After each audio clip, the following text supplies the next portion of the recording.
Hello students, good morning. आज की इस वीडियो में हम पढ़ेंगे कक्षा 10वीं का पाठ 12 जिसका नाम है लखनवी अंदाज। इसके जो लेखक हैं वो है यशपाल। तो हम पहले जानते हैं यशपाल जी के बारे में। यशपाल जी का जन्म सन 1903 में पंजाब में हुआ था। उन्होंने अपने अधिकतर जो लेख हैं वो मध्यम वर्ग पर लिखे हैं। मध्यम वर्ग वह वर्ग होता है जो ना तो ज्यादा उच्च वर्ग में आता है यानी कि ना ज्यादा अमीर वर्ग में आता है और ना ही ज्यादा गरीब वर्ग यानी कि निम्न वर्ग में आता है, यानी कि वो बीच का वर्ग होता है जिसमें शिक्षित लोग रहते हैं, तो उसे बोलते हैं मध्यम वर्ग। और जो ये यशपाल जी हैं वो उसी वर्ग पर अपनी कहानियां अधिकतर लिखते हैं। तो जो ये पाठ है लखनवी अंदाज, ये भी उनका एक व्यंग्य है जो उन्होंने ये साबित करने के लिए लिखा था कि बिना कथ्य की कहानी नहीं लिखी जा सकती। इसमें उन्होंने पतनशील सामंती वर्ग पर कटाक्ष भी किया है जो वास्तविकता से भी खबर एक बनावटी जीवन शैली के आदी हो चुके होते हैं। तो हमने जाना इस पाठ में क्या बताया गया, यानी कि ये पूरा पाठ है वो एक व्यंग्य है।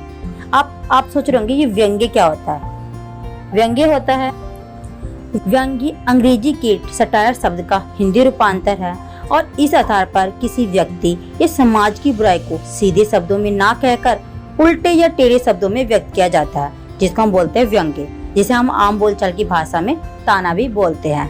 जैसे हम बोलते हैं ना, ये लड़की तो जलेबी की तरह सीधी है, यानी कि हमने ये एक तरीके पर व्यंग्य ही किया है। तो ये जो हमारा पूरा पाठ है लखनवी अंदाज, ये भी मध्यम वर्ग के दिखावटीपन पर किए गए व्यंग्य को दर्शाता है। तो चलो स्टार्ट करते हैं इस पाठ को, लखनवी अंदाज को। मुफस्सिल की पैसेंजर ट्रेन चल पड़ने की तावले में फुकार रही थी। आराम से सेकंड क्लास में जाने के लिए दाम अधिक लगते हैं। दूर तो जाना नहीं था। भीड़ से बचकर एकांत में नई कहानी के संबंध में सोच सकने और खिड़की से प्राकृतिक दृश्य से देख सकने के लिए टिकट सेकंड क्लास का ही ले लिया। इसमें लेखक कहते हैं कि आराम से सेकंड क्लास के डिब्बे में बैठूंगा, भीड़ से बचूंगा, एकांत में बैठकर नई कहानी के बारे में सोचूंगा और खिड़की से बाहर प्राकृतिक दृश्य को देखूंगा। इसलिए उसने सेकंड क्लास का टिकट खरीदा। पैसे से उसके दाम अधिक थे। गाड़ी छूट रही थी, यानी कि जब वो टिकट ले रहे थे वहां से गाड़ी जाने वाली थी। सेकंड क्लास के छोटे डिब्बे को खाली समझकर जरा दौड़कर उसमें चढ़ गए। जो लेखक थे चढ़े तो उन्होंने सोचा था कि शायद ये डिब्बा खाली होगा, लेकिन जब वो उसमें चढ़े उन्होंने पाया कि जो उन्होंने सोचा था कि उसके उल्टा हुआ। अब वो अंदर घुसे तब उन्होंने देखा कि सामने की बेंच पर लखनऊ की नवाबी नस्ल के एक सफेदपोश सज्जन पालथी मारे बैठे थे। सफेदपोश सज्जन का मतलब होता है एक शिक्षित सभ्य व्यक्ति पालथी मार के बैठा था। उसके सामने 2 ताजे खीरे तोले पर रखे थे। डिब्बे में सहसा यानी कि अचानक कुछ जाने से ऐसा लगा मानो कि किसी ने उनके एकांत में खलल डाल दिया हो।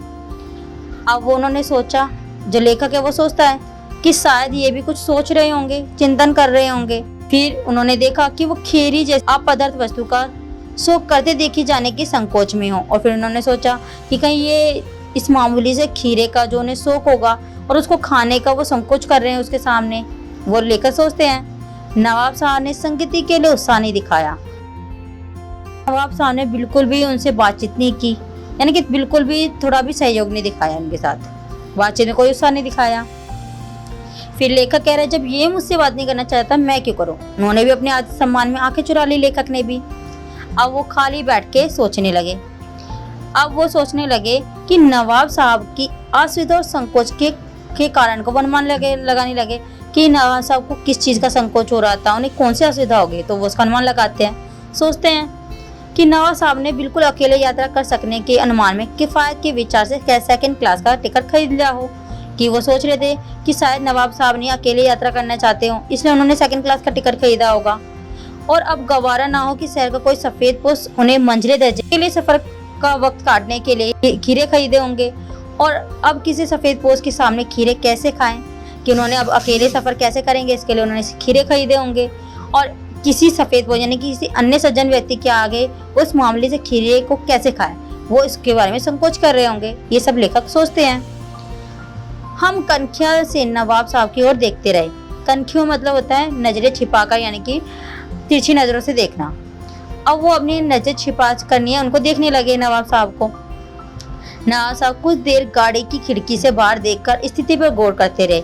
नवाब साहब क्या थे ना उन्होंने बातचीत की उससे, वो खिड़की से बाहर देखने में लगे थे। फिर अचानक ही नवाब साहब ने बोला, आदाब अर्ज जनाब, खीरे का शौक फरमाइएगा। उन्होंने लखनवी अंदाज में। नवाब साहब का अचानक ये भाव परिवर्तन लेखक को थोड़ा अच्छा नहीं लगा कि अभी तक तो ये मुझसे बात नहीं कर रहा था, अब अचानक ही मुझसे खीरे का शौक फरमाने के लिए बोला, खीरे पूछ रहे हैं। तो उन्होंने भाप लिया, आप शराफत का गुमान बनाए रखने के लिए हमें भी मामूली लोगों की हरकत में लथेड़ लेना चाहते हैं, यानी कि शराफत के भ्रम को बनाए रखने के लिए हमें भी और लोगों की तरह लथेड़े में लपेटना चाहते हैं। उन्होंने जवाब दिया। उन्होंने भी अपना आत्मसम्मान दिखाया। फिर शुक्रिया, किबला शौक फरमाए। उन्होंने भी अपने वहाँ लखनवी अंदाज में उनको जवाब दिया, नवाबों की भाषा में। नवाब साहब ने फिर एक पल खिड़की से बाहर देखकर गौर किया और फिर उसके बाद खीरों के नीचे से रखा तौलिया झाड़कर सामने बिछा लिया।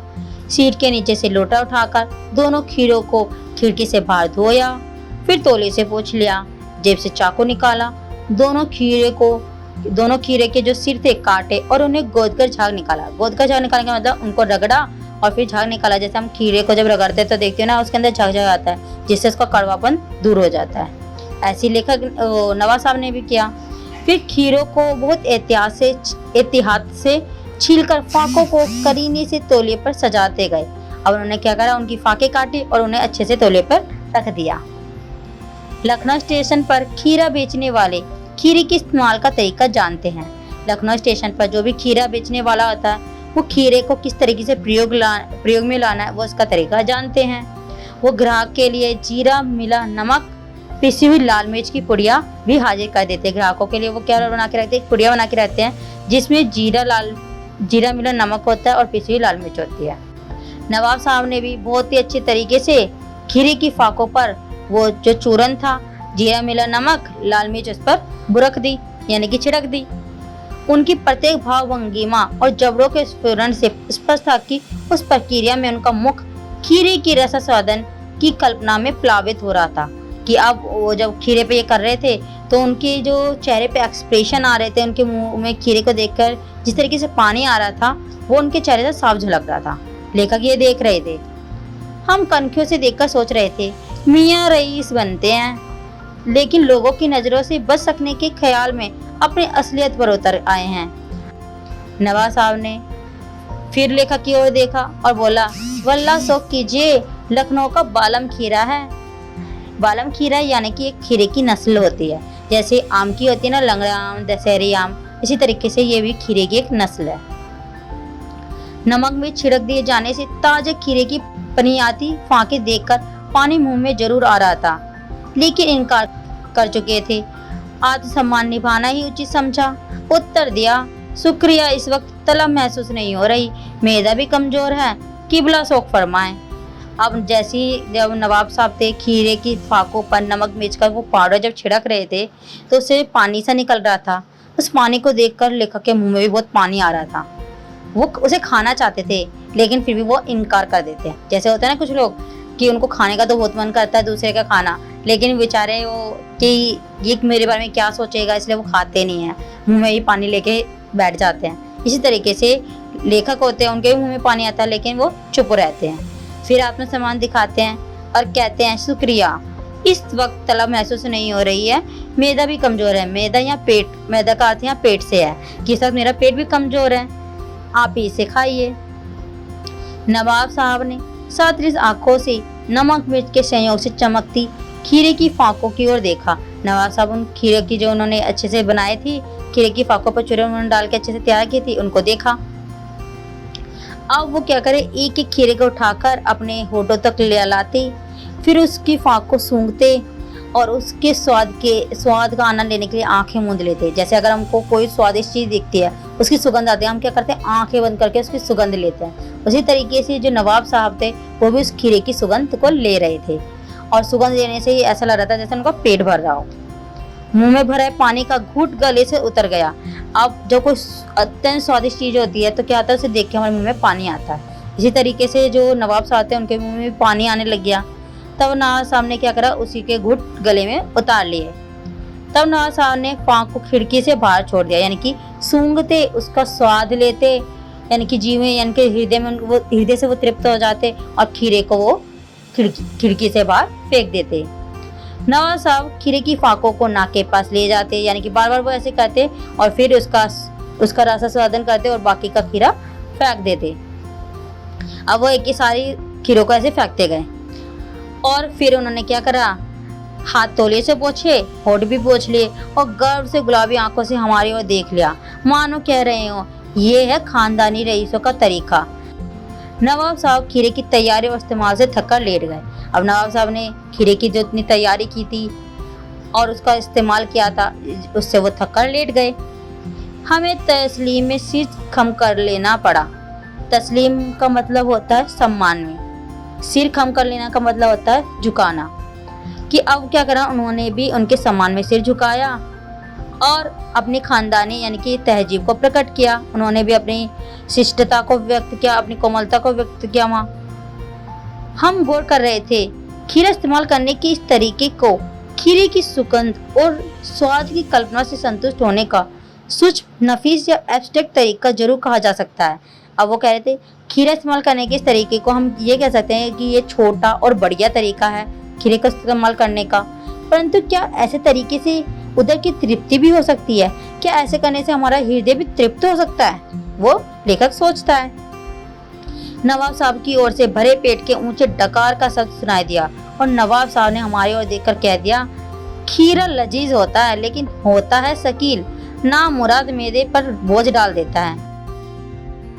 शकील कहने का मतलब जो आसानी से नहीं पचता, ना मुराद मैदे पर बोझ डाल देता है, यानी कि ना मुराद खीरे के लिए बोला गया है कि वो जो बेचारा पेट पर हमारा बोझ डाल देता है। ज्ञान चक्षु खुल गए। पहचाना ये है नई कहानी के लेखक। खीरे की सुगंध और स्वाद की कल्पना से पेट भर जाने का डकार आ सकती है तो बिना विचार घटना और पात्रों की लेखक की इच्छा मात्र से नई कहानी क्यों नहीं बन सकती। अब वो कह रहे जब हम खीरे की सुगंध और उसके स्वाद की कल्पना से ही पेट भर लेते हैं, उसका डकार ले लेते हैं, तो क्या बिना विचार घटना और पात्रों के मात्र लेखक की इच्छा से कहानी नहीं बन सकती क्या? अब वो यहाँ लेखक बोलते हैं, तो लेखक का यह कहना बिल्कुल सही है कि बिना विचार घटना और पात्रों की कहानी नहीं बन सकती। इसलिए नहीं बन सकती क्योंकि कहानी लिखने के लिए विचारों का होना, घटना का होना और पात्र का होना अत्यंत जरूरी है। और उनकी जो ये लाइन है ये व्यंग्य को प्रकट करती है। तो हमारा जो ये पूरा पाठ था लखनवी अंदाज वो यहीं खत्म होता है। आशा है आपको ये जो पूरा पाठ है अच्छे से समझ आया होगा। अगर आपको ये पाठ अच्छे से समझ आया हो तो प्लीज मेरी वीडियो को लाइक करें, शेयर करें और मेरी वीडियो पर कमेंट करना ना भूलें और मेरे चैनल को सब्सक्राइब करना तो बिल्कुल भी ना भूलें। तो हम मिलते हैं नेक्स्ट वीडियो में नेक्स्ट चैप्टर के साथ। Thanks for watching.